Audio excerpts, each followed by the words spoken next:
Leigh Feaviour is upgrading tens of thousands of hours of employee time at one of the oldest and largest telcos in the world. Digital Bulletin finds out how.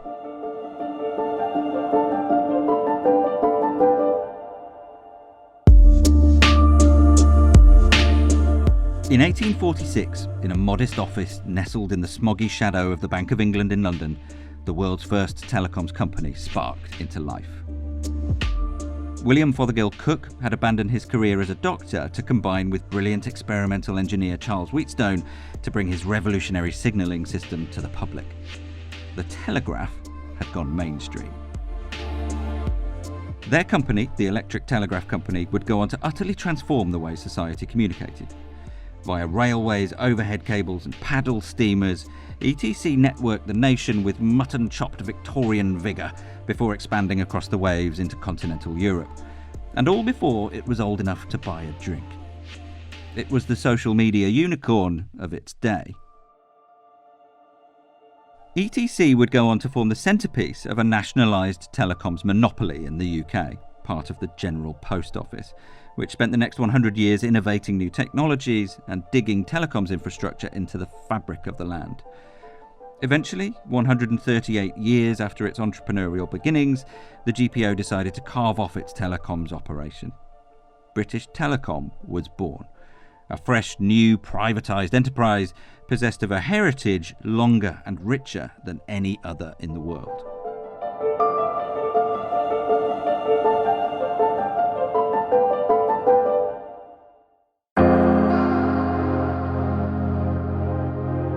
Leigh Feaviour, a young apprentice software tester, joined the company 5 years later. He would go on to take a front row seat as the company, now called simply BT, rapidly expanded, digitised and unleashed itself onto the world stage.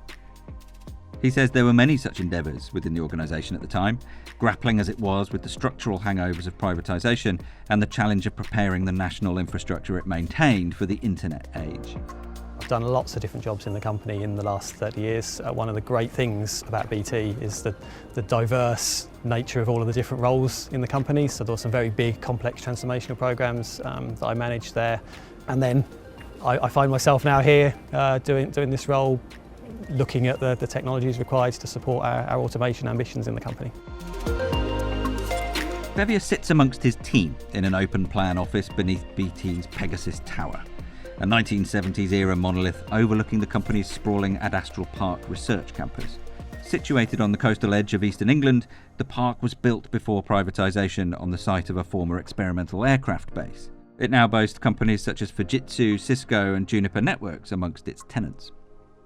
While Feaviour is humble in introducing his team's work within BT's Central Technology Division, as Principal Solution Architect for Intelligent Automation, he is in fact overseeing fundamental technology-driven change for a 100,000-strong workforce serving customers in 180 countries.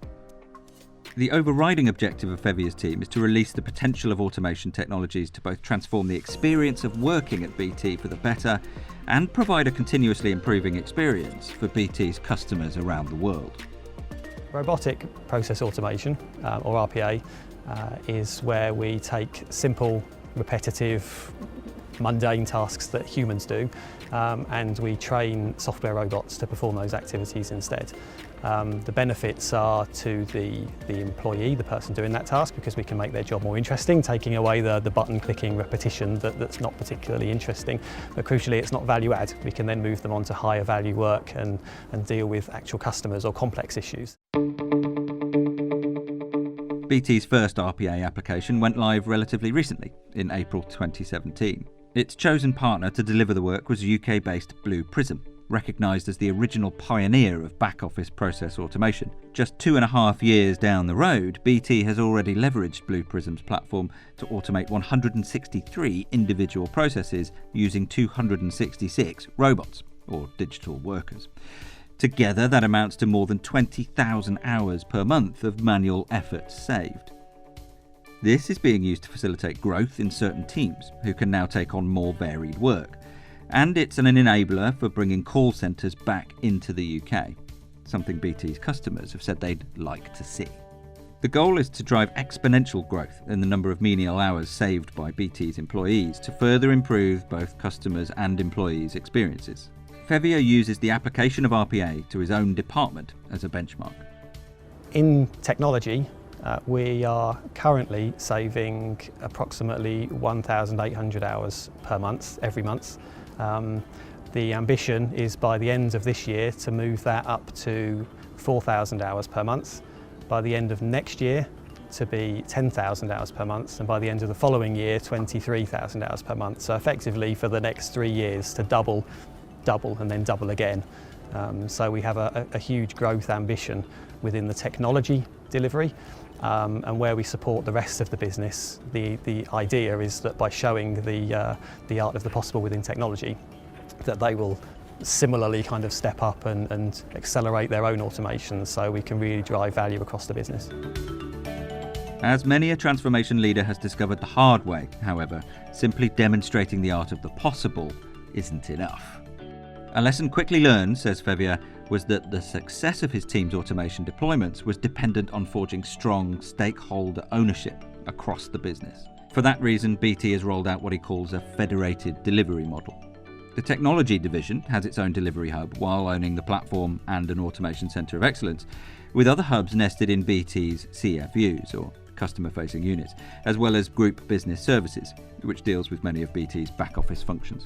IT needs to own the platform, we need to manage the system, we need to provide standards for the delivery, but the closer the business are to owning the solution, the more engaged they are because they feel like we're not taking things out of their control. An enabler of that approach is the Blue Prism platform itself. It was chosen in part due to Blue Prism's impressive security credentials, but perhaps even more significant to Feaviour's delivery model is the standout user-friendliness of the platform, which makes developing robots relatively straightforward. Blue Prism has also enabled another important partner of BT's automation journey, US-based IT services giant Cognizant, to apply RPA to its own operations in service of its client. Cognizant supports a vast swathe of the IT infrastructure at BT's mobile arm, EE, and unilaterally proposed the move as a way of reducing costs to BT. Cognizant came to us proactively with a proposal to automate their own processes that they support. They basically said they would come in at their own cost, they would perform the automation internally using our Blue Prism platform, so we retain the rights to use those robots once they're developed, and then effectively we would gain share the benefit. So all in all, they came with a really compelling case, and it didn't take a lot to agree. And in fact, we are going to try and adopt the same model now with some of our other partners as well, and bring some of the other partners on board to do precisely the same thing. So, and using Cognizant as kind of a lighthouse case. That will begin with a forthcoming partner hackathon, at which Feaviour intends to highlight Cognizant's efforts to demonstrate what can be achieved when partners proactively seize upon common business goals. But just because you can automate, it doesn't always mean you should. A key learning for Feaviour, an education he admits has sometimes been gained painfully, has been knowing when to hold back. It's very important, we found as well, to be quite critical about what to automate and when.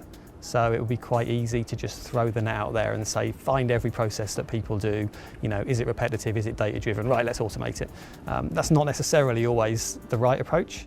In some cases, the technology team has analysed a process and found that by making the manual tasks involved more efficient for humans, then the outcome is improved to a degree that roboticising it isn't necessary. Furthermore, simply, quote, automating everything we see can introduce variables and dependencies that go on to impede other strategic initiatives. They might put a new system in place, get ready to go live, and then suddenly they find out there's a bunch of robots hanging off the back of it that all need to be changed before they can do anything with it. So suddenly we've gone from a benefit to a disbenefit. It's part of an attention to detail and a conscientious robustness in stakeholder management that Feaviour identifies as perhaps the most important lesson of all. It might be another system that's coming in that we weren't aware of. It might just be an allergic reaction to automation, which can happen. So getting that buy-in at all levels before we touch anything has been a really important lesson, and one that we're going quite hard on now. The time clawed back from employees' valuable time so far is just the beginning of BT's automation journey. Longer term, Feaviour's mission is to begin introducing the toolsets and capabilities that will transform BT's automation efforts with layers of added intelligence. In order to move from automation to intelligent automation, we need to be constantly reviewing the tools and systems that we're applying and adopting. And I have a number of irons in the fire, so to speak.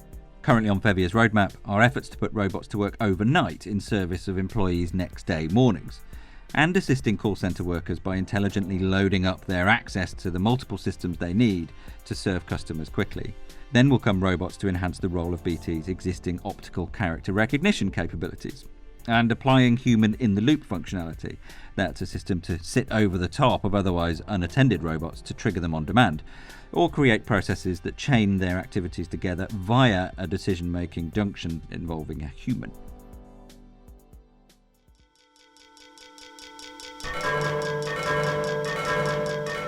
Yet more ambitious is a collaboration between Feaviour and other key leaders across BT to investigate Intelligent Business Process Management Suites, or IBPMS. Importantly for Feaviour, these will work seamlessly with RPA.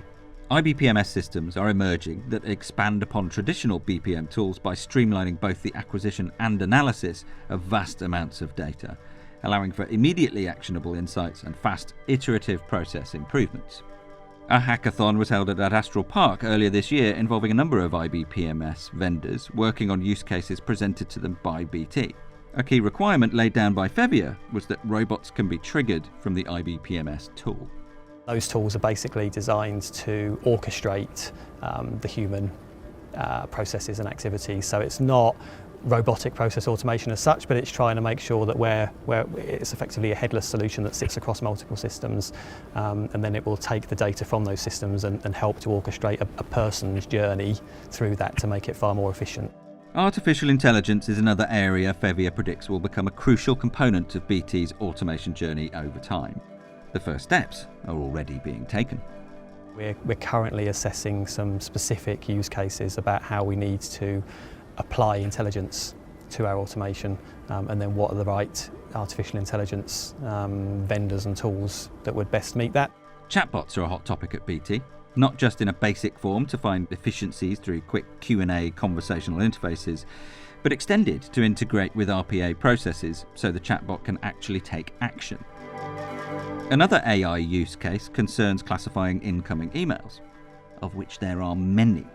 BT is working with Google to run a proof of concept, and Feaviour is confident that work will lead to a much deeper working relationship with Google, through which an array of further AI use cases will be explored. But he's keen to sound a note of caution in terms of running away with any ideas of AI's limitless usefulness.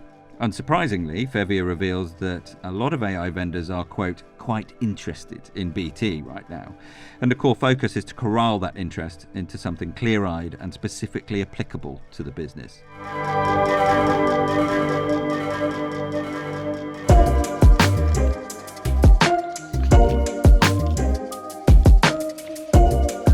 The strenuous efforts of Feaviour and his team to successfully apply intelligent automation to BT are achieving striking results. But as any newspaper reader knows, with such endeavours come fears for the future. In BT's case, every effort has been made to assuage any concerns employees may have that automation is merely a drive aimed at reducing costs via headcount. Well, it's certainly true that automation can bring out a fear in people. People are afraid that we are trying to automate their jobs away. That's certainly not the case, but just saying it, it doesn't necessarily convince people. One of the main things that we've done to try to address and tackle that problem is simply the metric that we're using. So we are focusing very much on hours saved. The principle of an hour saved is that it's an hour a BT employee can use in more fruitful and rewarding ways. Ultimately, that will mean a better experience for customers, and in that, BT sees the powerful upside. BT, when in 5 to 10 years, when we've achieved and exceeded our automation ambitions, will be a more efficient organisation. It will be a better organisation to work in. I see BT becoming a more interesting place to work. We'll be a much more responsive organisation. We'll be able to do what we do faster, which will lead to hugely improved customer experience and ultimately shareholder value. Right now, BT is launching a brand refresh, complete with a bold, simplified logo and an uncomplicated, uncompromising new tagline: Beyond Limits. In the case of Feaviour and his team, that motto has already been taken to heart. BT's community of employees and customers are already beginning to see the results.